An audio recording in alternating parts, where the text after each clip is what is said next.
Good morning, good afternoon, good evening from all of us here at the Center on Global Energy Policy at Columbia University. Welcome to our keynote and conversation with our guest, Dr. Luis Felipe Lopez Calva, who in just a minute will be introduced by my colleague, Mauricio Cardenas. And my name is Harry Verhoeven. I'm a senior research scholar at the Center and at the School of International and Public Affairs of Columbia University, as well as the founder and convener of the Oxford University China-Africa Network, with which CGEP is hosting today's event.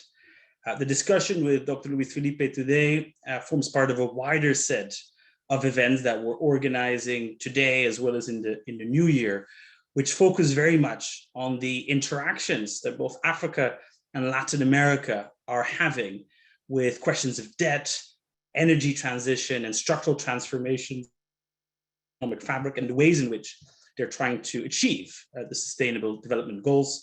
We have a specific focus on that, on the impact China is having on these questions. And for that, we offer, as I said, a range of different public events, some of them focused on industrial policy, some of them, as the one later today at noon EST, focus very much on financing, development finance, financing for sustainable development. And we couldn't wish for a better guest, as you'll hear in just a second, than Dr. Luis Felipe. Just a very few housekeeping announcements from our end here. First of all, this event is being live streamed. It is on the record and it is open to the press, so I'd like you to be cognizant of that. You can ask questions or make observations, suggestions, comments at any moment in time using the Q&A function at the bottom of your screen. Mauricio and I will be monitoring those questions and will be, when the time is right, sharing them with Dr. Luis Felipe for his thoughts, for his kind response. We'll do our best to try to take as many as possible and to submit them to our guests. And above all, I hope, of course, that this is a fruitful discussion. Let me now hand it over to my colleague and friend Mauricio, who's going to briefly introduce our speaker for today, and then we open the seminar. Mauricio. Well, thanks, Harry. It is really a great privilege to introduce Luis Felipe Lopez Calva, a very well-known and respected economist and public intellectual in Latin America, that today is the assistant administrator of the UNDP, but also the regional director for Latin America and the Caribbean.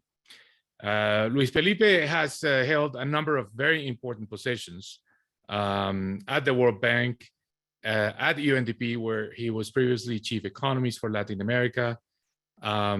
He was the manager of the global practice for equity and poverty at the World Bank, with a focus on Europe and the Middle East. Also held important positions in the academic sector throughout the region, especially in his own country, Mexico. And throughout this pandemic, UNDP has become a very important center, not just for the analysis, the understanding of the issues, the impacts of the pandemic on socioeconomic aspects, but also in promoting throughout the region a dialogue in terms of the responses to the pandemic. So I think we are going to hear from someone that seriously has a very unique view of the region, very comprehensive. Let's just keep in mind that at UNDP, he's responsible for 40 countries, including all of those in our hemisphere.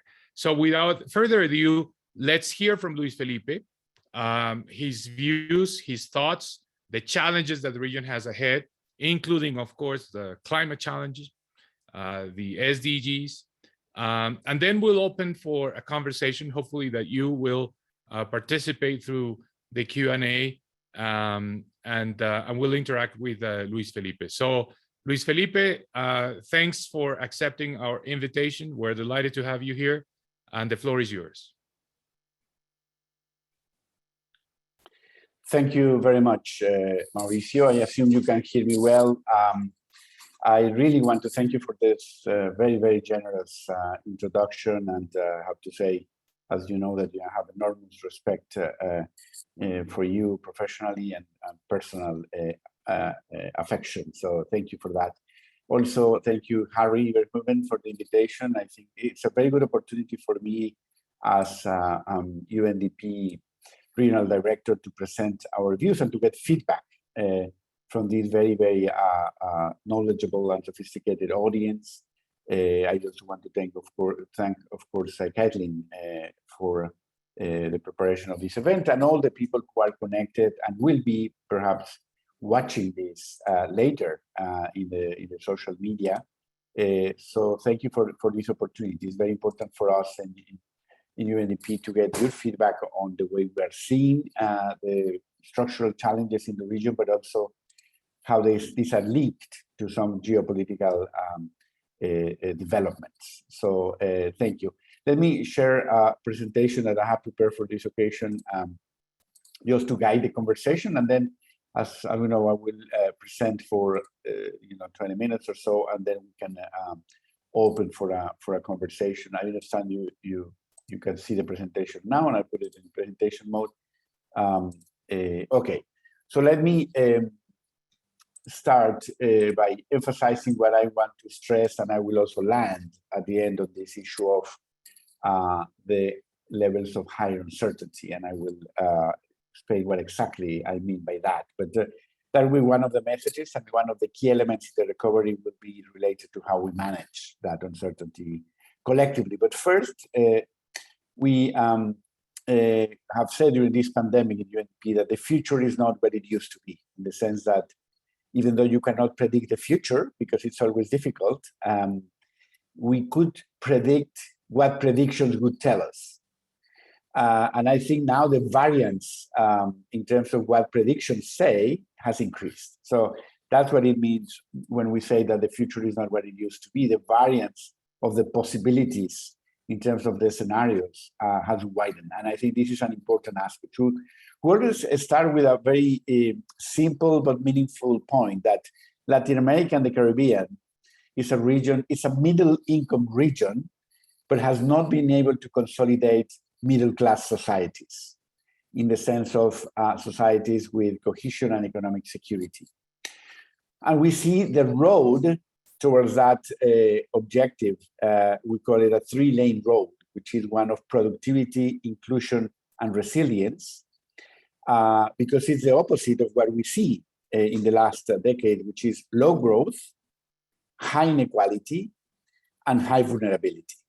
So basically, we need to build this road of productivity, inclusion, and resiliency, which of course are interlinked, but we can only do it, or we can only pave that road with what we call effective governance.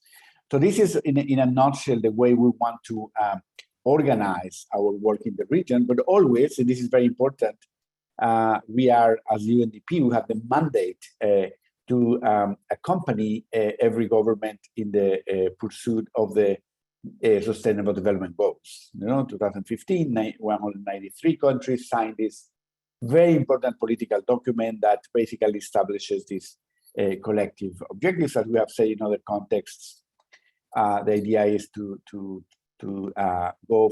transition from a world based on ideologies to a world based on ideals. This is at least an aspiration, in the sense that regardless of what the political origin of a government is, we have agreed that these are the goals. So this is the direction we should take. But let's talk about the uncertainty. Across the globe, disasters are becoming more frequent and more costly. We just saw recently, even in the US, a very, very sad manifestation of this. So the level of the impact and the intensity of the natural events has increased, and then the effect of these events has become, in many cases, devastating, and it depends a lot on our capacity to respond. One of these, of course, is the zoonotic diseases. One of course, the one we have gone through in the last 2 years almost is COVID. So again, the region, Latin America and the Caribbean, and in this, for example, is one in which we contrast with Africa in terms of the timing, the structure, and the pattern of the effect of the pandemic. It is very important to say that something structural happened in Latin America, that having only 9% of the global population we have almost a third of the deaths because of COVID. So the shock interacted with structural conditions that made this pandemic particularly difficult in terms of health, but also in terms of economic and social impacts. This is a region, this is the cumulative GDP per capita by country. We share and bring the population in. We can say that the median, and this is of course a very imperfect indicator, but the median country in Latin America and Caribbean has around 16, 17% of the income level in terms of GDP than compared to the rich countries. So the gap in terms of the way to go in terms of prosperity and income is very important. So we cannot deny that growth is a fundamental necessary condition, of course, not sufficient. When we look at the effect of the shock, this is a recent survey that we carried out with the. I want to apologize in advance. While I'm presenting, I cannot see the chat, but when I finish, I will certainly look at it. So with the World Bank, we accompanied an effort that they had started in 2020, and we jointly did a second round of phone surveys, and we added more countries. So the ones that have the green dots are ones that had been taken the surveys in 2020. Unfortunately, as you can see, in many cases, we have no comparisons because they were not in 2020. But some basic results of that. Close to 50% of households as of when the data were gathered, which is during the third quarter of this year, 50% of households had not received income levels at the level they had before the pandemic. So the income recovery has been slow and incomplete. The employment rate, of course, remains below pre-pandemic levels, even though it's recovering relatively fast, but not evenly, in the sense that it is recovering faster for men than for women. Very important, and is recovering faster in the formal sector than in the formal sector. So we have a recovery that is becoming, making the economy more informal and less favorable to women employment. And this is a setback from an important achievement that the region had in a region that already has relatively low female labor force participation. One element I want to also mention, because we are soon to issue a short note with a series that we call Graph for Thought, when we state facts to open questions about what is happening in the region. So we're looking at the in the repository of protests. We're looking at the level of social discontent, and we see clearly a pattern. It was before a smooth representation of the number of protests in LAC before the pandemic, and of course, the level of protests has increased. The trend is increasing, and I want to make a distinction between the intensity and the intense and the extensive and extensive margin of protests. Drawing an analogy from the risk literature. So in a sense, when you have an intense event, so everybody is sort of very visible. So you can have the demonstrations in Chile, for example, October 2019, is a very visible event, and it's actually in the case of the graph, is right here. This is the end of 2019. This is an intense event in terms of protests. This is Brazil with the transport strikes. This is Colombia during the recent movements in the streets. So what I want to say is sometimes the intense events makes us shape our perceptions about social discontent. So we can see, for example, here that in Brazil, if you take this intense event, still you see that there is an increase in protests. But for example, Chile, you have this increase, but the level is more or less stable. What it means, my hypothesis is that Chile is processing this discontent through institutional means, and is reducing the level of tension that is there. We have Colombia that has this atypical level of protest, but then it goes back to a previous level with a small, relatively increase in protest. But we have in Mexico, in which we don't see intense events, but we do have an increasing trend. In any case, This is a very simple description of trends, but it's something that we want to look more carefully into. But certainly there is an increasing level of discontent. So the uncertainty is defined in two ways. So we have the probability of extreme events has increased, but also there are events that were previously the unknown unknowns, that we know that something we didn't expect could appear, right? So this is not about increasing probability. This is about previously, I have to change my presentation since the last time I gave it. It's about previously unknown events, the black swans that can occur. And these two things are creating more uncertainty. In the case, for example, of the probability of occurrence, we know, for example, in the Caribbean, that the tails of the distribution of natural hazards have become thicker, and that makes insurance more costly, but also because the events are highly correlated. So that makes the market it's more difficult for the market to process that type of risk, okay? Which is a very important aspect here. The recovery is there in the sense of the forecasts have been revised upwards, so we know that it's going a bit faster than we expected, but I insist that the variance around this consensus forecast is higher than it used to be, which means basically more uncertainty, even though the consensus forecast is relatively positive. What does that, some elements that we could do to manage that uncertainty. One, absolutely first priority, vaccination. So recently we published these numbers. This is the number, the blue dot is the number of vaccines that have been secured contractually by countries. And the green one, the yellow one, I'm not good at colors. That one is the one that is already physically in the country. So see, for example, Peru, there is a huge gap between what they have actually bought or secured through contracts or donations and what they actually have in the country. So this is one first gap that we have to close in many countries. But in others, the issues, once you have them in the country, the red dot is how much or how fast you can deliver it to people. So we have very successful cases like Chile, like Uruguay, like Cuba that has produced their own its own vaccines. Uruguay has been also very successful, very impressive improvement, for example, in Ecuador in the 3 months as President Lasso started his presidency. So there have countries that have been making this huge effort.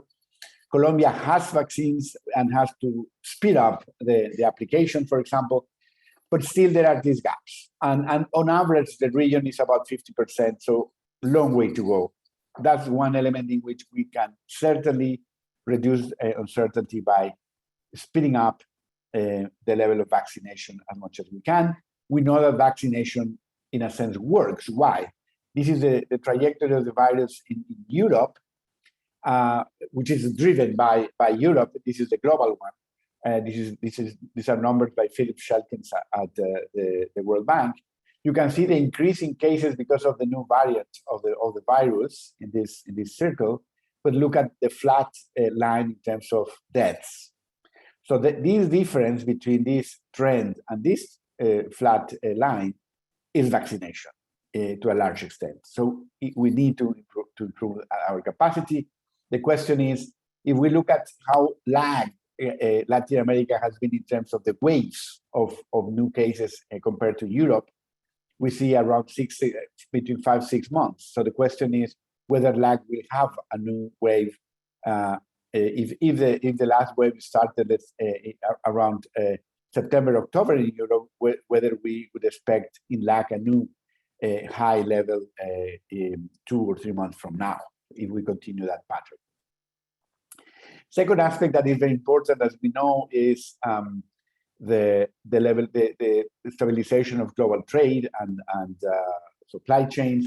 But this is just a number of how this has been positive in a way because for some countries, because of the level of this is the volume of trade, and you can see that in 2015 there was a huge decrease, larger than the one in 2020. But I want to make it very clear, and you already know this because you are sophisticated readers. This is mainly driven by prices. This is volume. So if we look actually at index of volume, we see a clear trend. So see, for example, Argentina. Argentina has had some fluctuations and is recovering. You can see here, Argentina is recovering in terms of volume of exports. But if you look at the recovery in terms of the value of exports, of course, is much higher. And this is something that is being, of course, very positive for Argentina, but is mainly driven by prices. So in that sense, that volatility could be there. You see the increase in the level of prices according to IDB. This is IDB data. The increase in the number of prices for certain commodities. And one thing that I want to emphasize as we move into the interaction particularly with China, is that most of the increase in the value of exports of our region, Latin America and the Caribbean, has been to China. So 34.7% in year-on-year growth rate has been China, okay? Recently, I was actually remembering a paper that is not so recent by Gordon Hanson, which if you can take a look, it's a great paper called Why Isn't Mexico Rich? And if you wanted to actually have a very short abstract for that paper, the abstract would be because Mexico doesn't produce things that China consumes and produces things that China also produces. Basically, that's pretty much the conclusion of the paper. And you see here, this is very interesting how this map turns red. So the more you go into the red color is the increase in the trade with China, okay, which is about 350 billion now, and is expected to double by 2035. So basically, the composition, the geographical links of the region have been changing clearly during the last 20 years. It's the same with investment and other elements. So this, of course, has many implications in other dimensions, not only in the economic dimension. So the recovery, again, is volatile and is not going to change in that sense in terms of the structural elements. Let me go a bit faster because I might be taking too long. So as you know, just in UNDP, we are we're proud, to, and hopefully praised by others, because we have really influenced the way we think about development globally. Since our Human Development Report in 1990, then the Multidimensional Poverty Index in 2010, that first was criticized, and now everybody pretty much adopts that type of measurement. Of course, we influence very strongly through our human development approach the Sustainable Development Goals in 2015.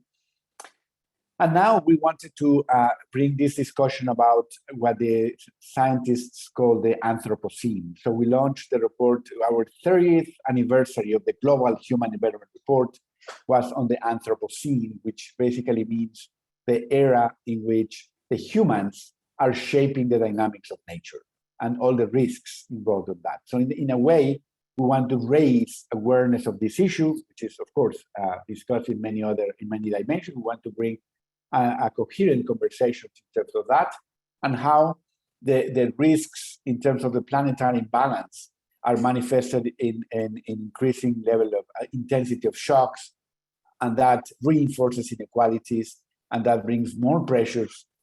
So the social imbalances and the planetary imbalances are very much linked.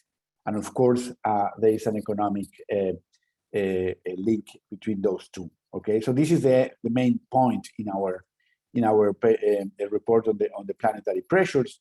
So we talk about how we have to think about something that sounds only rhetoric, but it's not, about how we relate to the environment, our social norms and values, our patterns of consumption and so on, for which by the way, we see a very clear generational change. Then incentives and regulations that we have to emphasize more, the right pricing for carbon, taxes, how we regulate markets so that it's more consistent with the interaction with the planet.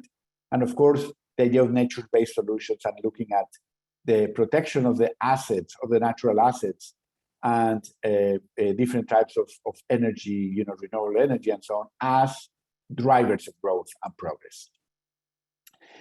Nick Stern said a few years ago that if we get it right, clean energy and climate action in general is the inclusive growth story of the 21st century. And we are very strongly committed to that in UNDP. We accompanied as a in a commitment to the Secretary General, 110 countries were accompanied by UNDP to strengthen their nationally determined contributions, to bring them to Glasgow, to the COP26, to have more ambitious goals. And the idea is how to we go in the direction of that. And as you know, also the Secretary General mandated UNDP with the leadership within the system in terms of socioeconomic recovery post-COVID. So we have that responsibility globally, and we are trying to look at how to bring the conversation in terms of the way out.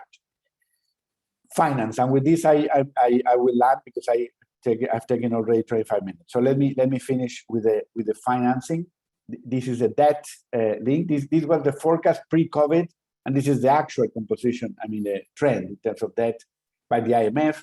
35% of the countries in Latin America and the Caribbean, here in these bars for different rating agencies, have been downgraded in terms of the rating of their debt. So that's a serious issue, but I want to summarize it here.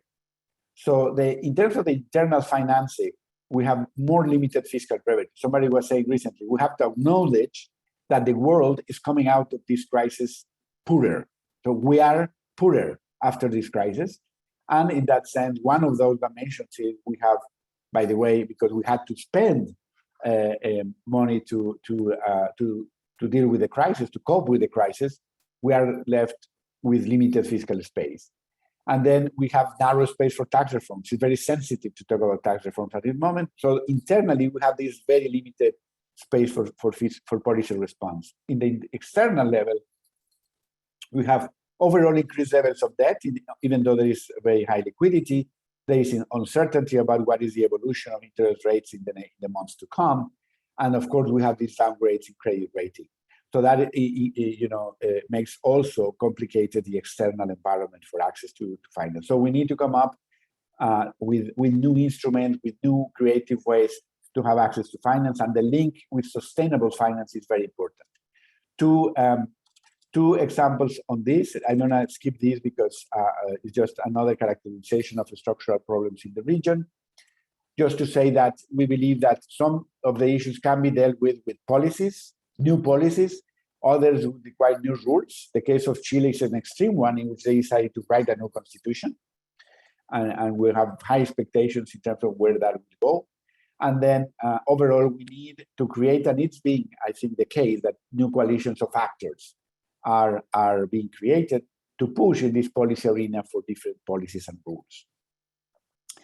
That's what we mean when we talk about the new social contract, one that is perceived as fair, one that is economically, socially, and environmentally sustainable, but one that also induces compliance. And that's only done through enhanced legitimacy. One entry point, and with this I finish, is universal social protection. We're proposing that we have a package. This is not about universal income. This is about universal social protection that involves basic retirement package, basic health, basic conditional in certain situations, cash transfers indeed. And the idea is that we do it in a way that is universal, inclusive, growth-friendly, and fiscally sustainable. I just want to say that we in UNDP, in terms of how to finance this, we accompanied recently Mexico with an SDG bond. They have collected $2 billion into emissions and two issues, two emissions of this bond.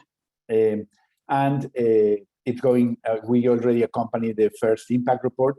And now we are discussing in Uruguay about, this was use of proceeds, the type of accompaniment that we did.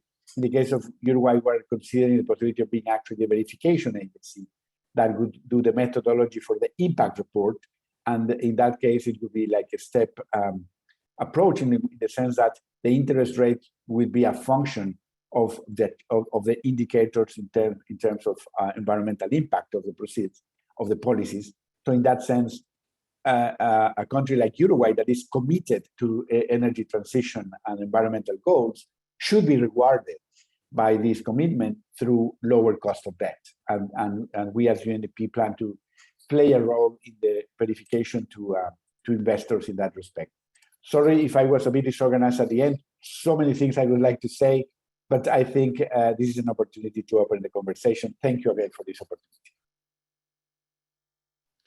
Thank you, Luis Felipe. No, not at all. I think all this is very useful because it really it provides us with a very broad perspective, and it's really great food for thought and engage in a conversation. There are already a number of questions in the chat, but before we get into them, which we will, let me try to connect a bit the dots of the presentation and perhaps frame the conversation. My first kind of like take of this is we are coming out of the COVID crisis with a really bad record. I mean, there is no good explanation. I don't know if you have one. If you have, I'll be more than happy to hear it, of why Latin America has more debts than any other region in the world. And there are more fatalities in proportion to the number of cases. That's, to me, kind of like challenge number one. And thinking in terms of the connection with Africa, I think it would be good if we try to solve that question, understand what was unique about Latin America. Issue number two is that, yes, we're coming out with renewed economic growth. This is 2021, high growth rates, rebounding relative to what happened in 2020. But when we look at the forecast for 2022, things don't look that good. Basically, the region is going back to a mediocre growth rate between 3.5%, 4%. So that's a challenge there, because it's with that type of economic growth that the region has to solve a lot of the challenges. The scarring effects of the COVID crisis, the energy transition, meeting the SDGs, all of that with a relatively low growth rate. That growth rate has been stimulated in the past few months by the increasing prices of commodities. And that is, to a large extent, the result of China's economic growth. So we are becoming increasingly dependent. The map, I think, is a fantastic map. The one you showed is becoming increasingly red. And what does that mean for the region? Is that dependency going to increase? And what does that dependency mean in terms of risks ahead? Because, there are lots of questions being asked about the sustainability of growth in China.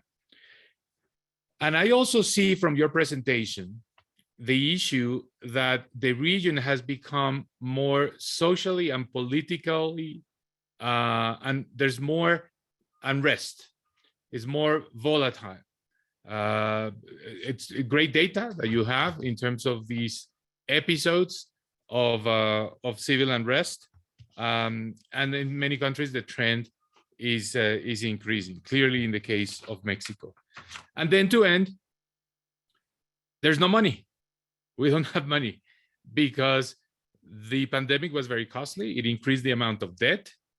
That reduces access to more financing. Social unrest creates difficulties everywhere for increasing tax revenues. Tax reforms are something that every country in the region is trying to avoid.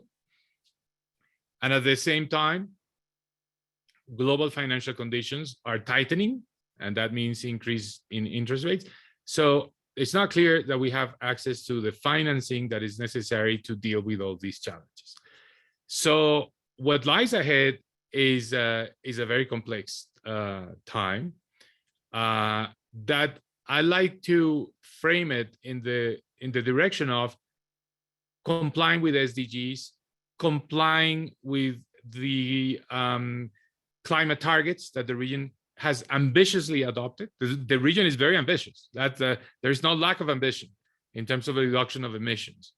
What there is lack of, I think, it's of the strategy to reduce the emissions and the financing to make sure that we can pay for the energy transition. So those are my takeaways. Since you mentioned that UNDP is primarily focused within the UN system on making sure that countries deliver on the SDGs, Are you concerned with the ability of the region to reach those goals? Did the COVID crisis represent a major obstacle? And what's the status of the conversation regarding access to financing, given that we understand all these challenges and these bottlenecks that we have ahead? So maybe if you give your thoughts on what the UNDP is thinking about these issues and how to overcome them, which I think is the key question that many countries are posing now. Thank you, Mauricio. Very important questions. And by the way, I saw that somebody was asking for if you can share the presentation. Of course, I will be happy to share a presentation. And I saw also a question before I go into that on Venezuela. And I would like to share just one graph on that, which I think is important for you to see. And then I move to your questions. Mauricio, this is let me show it. Can you see that? This is a very simple image. This is the average growth in LAC, which is, as we have said, mediocre. This is the extent of Venezuela's collapse. Okay. So just for you to see that, I mean, independently of what side of the political spectrum you are, this is not about politics. At this point, the point is the collapse, the economic collapse in Venezuela is without any question what explains almost 6 million Venezuelans that are outside. And of course, this is a challenge for the region. And I want to say that eventually you will get to that.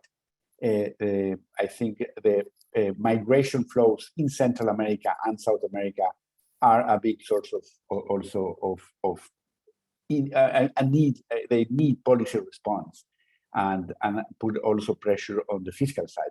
Mauricio, and then I go into the questions that you asked.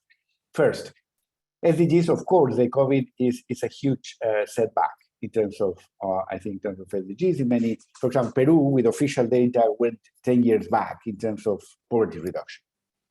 And this is the latest official poverty number. So yes, there is this setback, but in a way, all these constraints that we see make it more difficult. So my first response would be, objectively, COVID has made it, in that sense, more difficult, and also because of the constraints that were, in a way, became even harder. Second point, and this is less objective, but we wanted to make objective by being proactive. I think it is also true that COVID crisis made many structural problems very evident. For example, the fragmentation, and this links to your question about what happened in Latin America that went so wrong. So the fragmentation of health systems, the incapacity of the government to quickly respond, for example, through cash transfers, because we were helping, for example, in Central America. How do you expand a program quickly if you don't have social registries? How do you do it properly, right? So we had to very quickly help Honduras, for example, get a targeting indicator to select the population, to set up the scheme to transfer the money. In Guatemala, they did very well using, for example, electricity consumption as the targeting indicator, which is, of course, is effective, but not perfect, but effective. And they multiplied by 10 the number of people that were receiving cash transfers from 250,000 to 2.5 million people receiving transfers.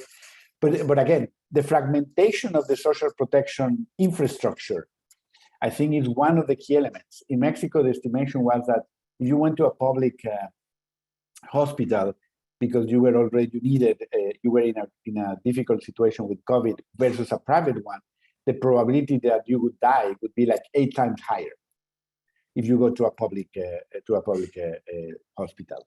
So I think that fragmentation in terms of the quality and the capacity of the state to respond was so evident that it would be very difficult today if you are politically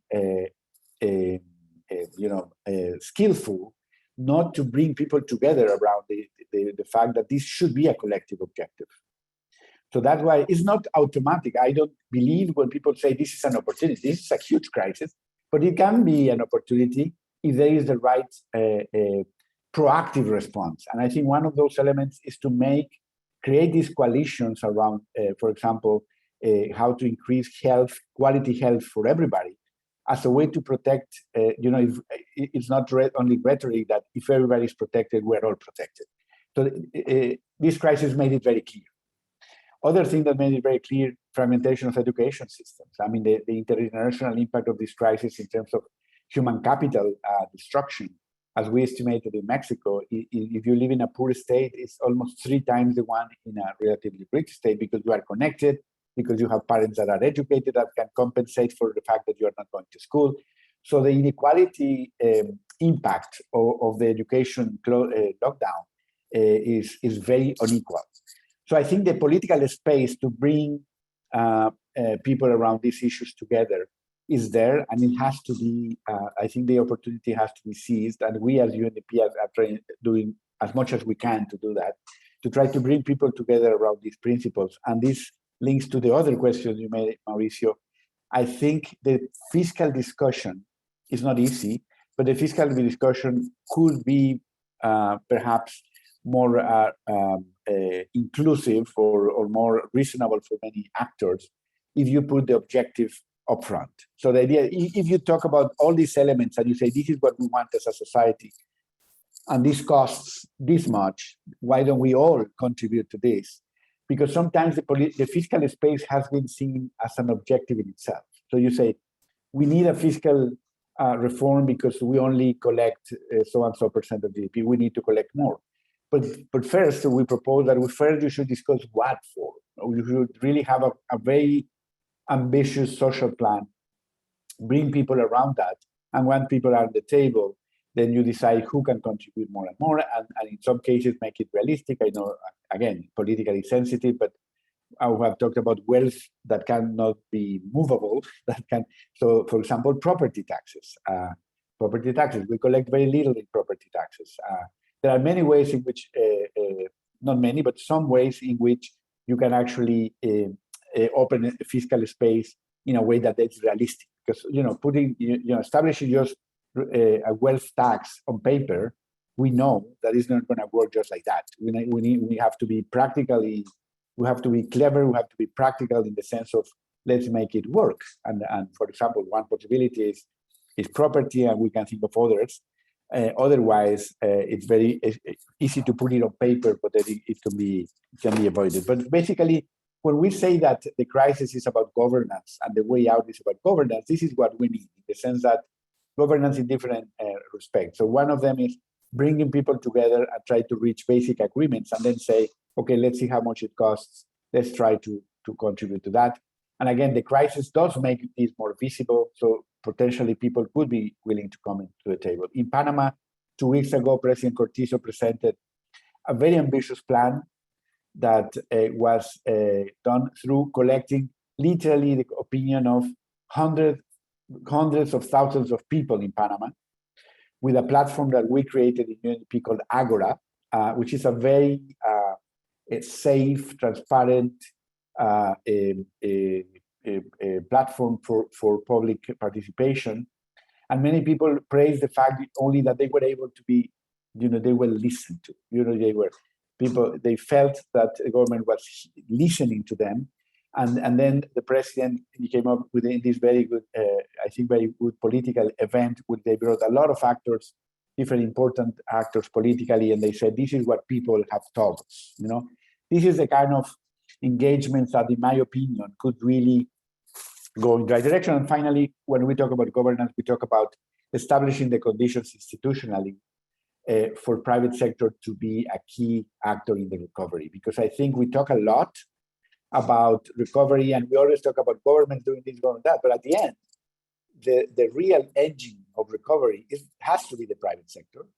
And there are lots of things that we have to do in terms of market environment and so on, and also in finance. We talk about innovative finance, but we don't have the right instruments, we don't have the right institutions to actually. That's why, for example, I think in some contexts it works. I think Uruguay, for example, is a context in which institutionally this can work and set an example for others. But I think there's a lot of work we have to do in terms of regulation and market space and business environment, because at the end, I insist, the private sector has to be the engine of recovery. Thank you. Let's take a few questions from the chat. Let me read a couple of them. There's one question on whether the region is in a debt trap, and whether that debt trap will restrict the possibilities of achieving all these goals, including the climate goals and paying for the energy transition. And another question is, this is a bit more on the energy side, but there are a number of countries in the region that are trying to generate that cash with essentially oil and gas investments. Well, you know well the case of Suriname, Guyana, and of course the bigger countries, Brazil, Colombia, Mexico. Are you concerned with that emphasis? Do you think that poses challenges ahead?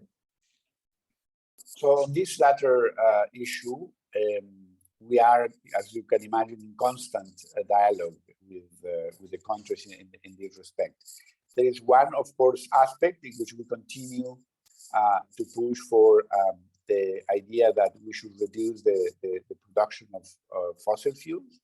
So that conversation is ongoing. It's a difficult one, but because we understand that the governments want to use that to finance their development. But I think the pragmatic view also is that you can use that to invest in a greener future. So in the sense that you can use and try to speed up a plan of to be less dependent on the fossil fuels by creating the conditions, as I said, for economic diversification and so on, but also to have a strategy for energy transition.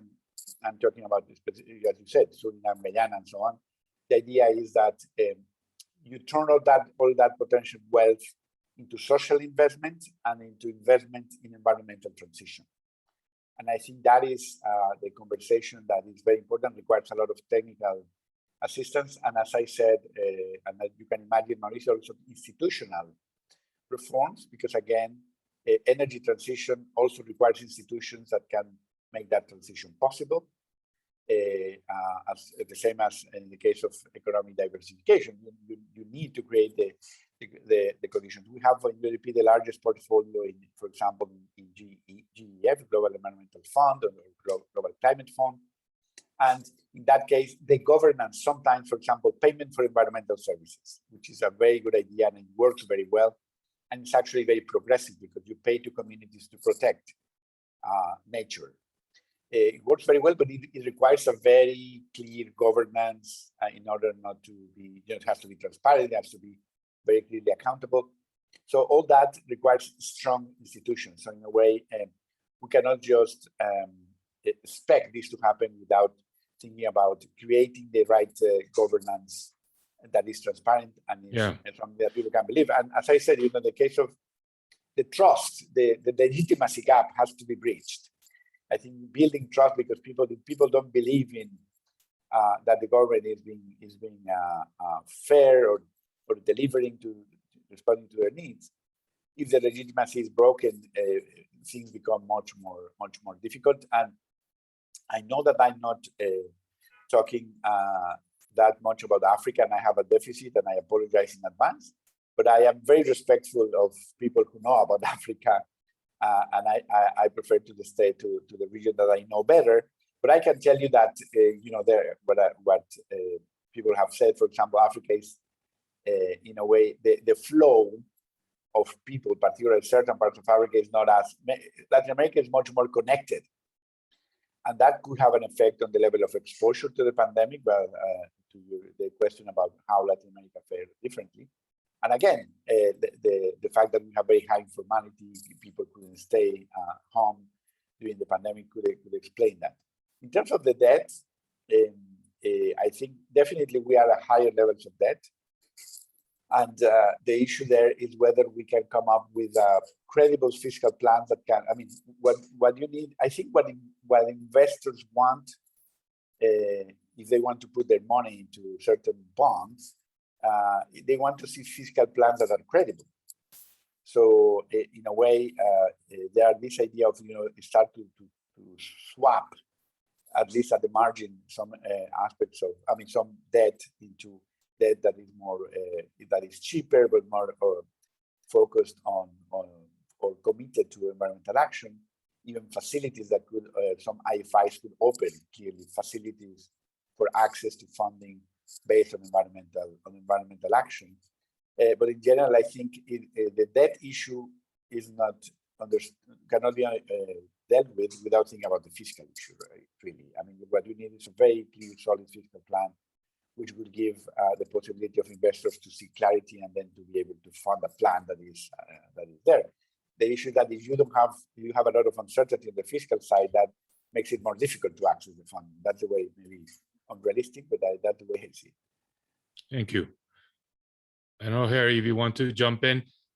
Before you do that, just one comment, and I'll end my segment with this. You, at the end of your presentation, Luis Felipe mentioned the importance of the new social contract, which is a way of articulating all these needs that the region has ahead, with the number of social unrest, the protests, the need for a change.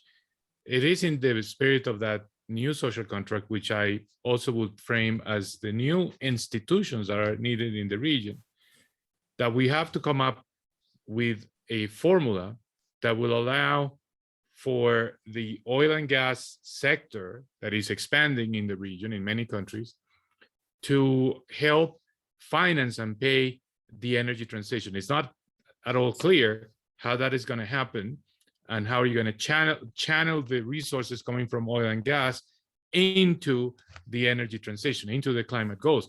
I know UNDP has been advising a number of countries, including Trinidad and Tobago, on these type of strategies. I think 20 years ago, we were worried about saving part of the oil boom and making sure that we had the sovereign funds and the institutions to save. Now it's the institutions that will allow us to channel the funds from oil and gas to clean energy. And I think that's a new framework. That's a new institutional setting. And I think we still have to do a lot of work on it, I think, in the context of the new social contract. That's just an idea for thought. So, Harry, over to you.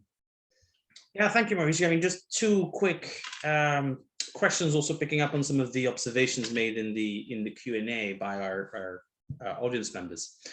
One is to do with China, one has to do with international organizations. I'll start with China. There's some discussion in the Q&A, as you'll see, indeed, about China's growing role in Latin America, which you evidenced very, very, very well. The question here is whether this growing sense of polarization in this world, the global polarization, especially between the United States and China, could actually be beneficial for Latin American countries, whether Latin American countries could actually take advantage, so to speak, of the fact that there are these multiple sutras and multiple coalitions of interests, and whether that could actually help them in the energy transition rather than having to see this necessarily through a negative prism. The second question is, dovetailing to Mauricio's question about new social contract and rethinking the institutional configurations, is the question, how should international organizations, and especially the likes of UNDP, change in light of the fact, as you said, that the future is no longer what it used to be? What does that mean for the way international organizations operate? You've already mentioned the need for financial creativity, or creativity in terms of instruments. But the sense I'm getting from the Q&A, but I also think from many people out there, is that that will not be enough. That just tampering a bit with the instruments will not get us to that new social contract, which probably should involve external actors, where we want to be. So what are your thoughts on that? Thank you. This is a very important question. The first one on China, I would say two things. And it's not only about China in general. I think one first important principle is transparency. I think one of the elements to deal with a more diverse geopolitical environment, I think it's important to be transparent and so everybody knows what is the nature and the contract you have with all the actors, including IMF, including World Bank, including all the international actors. I think what the citizens want is transparency, and what others want to see is investors, markets, other governments. So transparency as a first principle. The second is that before talking about all the external actors, we have to think about how we become stronger, more integrated. Because the best way to be in a good position to interact with the world is to be stronger economically. Our competitiveness, our capacity to integrate. We have, some of the most closed economies in the world. 3 years ago, in a ranking published by the World Bank, Argentina was the 4th most closed economy in the world. We still have sub-regions that are too close. I think economic integration is something that could make us stronger as a region, and to think about our competitiveness as a region. And that would make us stronger to deal with many international actors as well. So I think it's important to think about the power and the strengths of the international actors, but also it's important to think about our own strengths and see how we can become economically stronger. And for me, economic integration is a key aspect. So I think more transparency and more integration is a way to deal with any complex geopolitical environment as two basic principles. The other point is on the role of multilaterals. Again, we can talk a long time about that, but two elements. One is to start from the issue that a country cannot import development or import reform or import institutions.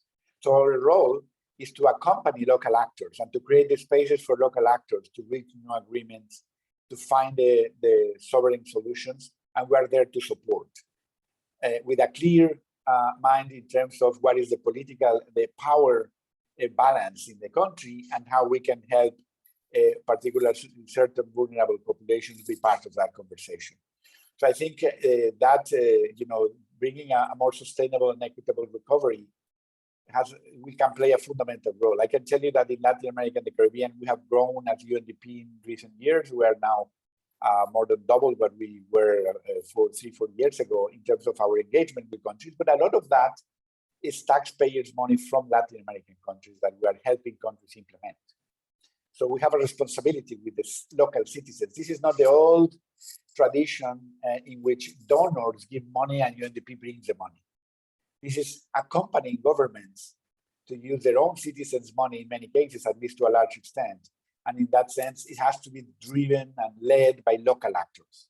So that's one element, to be more aware that the solutions have to be agreements that are sustainable among local actors. And we are there to accompany, to bring expertise, to bring evidence, to bring other different instruments. But we cannot, it's something we have learned, I think, in the recent past, is that we cannot bring democracy or bring development to a country. The second is one in which we play a fundamental role is coordination. When there are coordination issues across countries, tax is one of them. Very clearly, recently, very much discussed publicly. The idea that to avoid races to the bottom. So the idea, the COP26 agreements on minimum taxation, issues related even to regulation of social media, all these aspects that is difficult. The political economy to do it individually, it's complicated. It requires a coalition, it requires coordination. And I think that is where multilateral organizations can play a fundamental role. And there are many aspects like environment, again, like fiscal, like social media, in which we need that leadership to coordinate policy, because that would be very important for our countries. And individually, it's very difficult to do that. So I would say only these two elements, there are others, but these two aspects are fundamental as a role for multilaterals, I would say.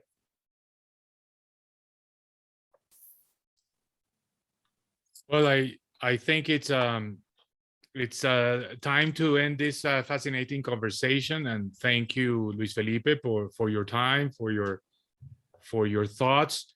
We're also very happy to learn that you'll circulate the presentation. I think it has a lot of interesting data that we can actually exploit more. Lots of ideas there. I also recommend the report. You did not mention it, but I will mention it. The report that UNDP Latin America put together this year, called Trapped, High Inequality and Low Growth in Latin America and the Caribbean. It's a fascinating report on the issues that have held Latin America back in terms of growth and poverty and inequality for many years and decades. And I think it's a really interesting reach hypothesis. I recommend people everything that you're publishing. There's a whole series of papers response to the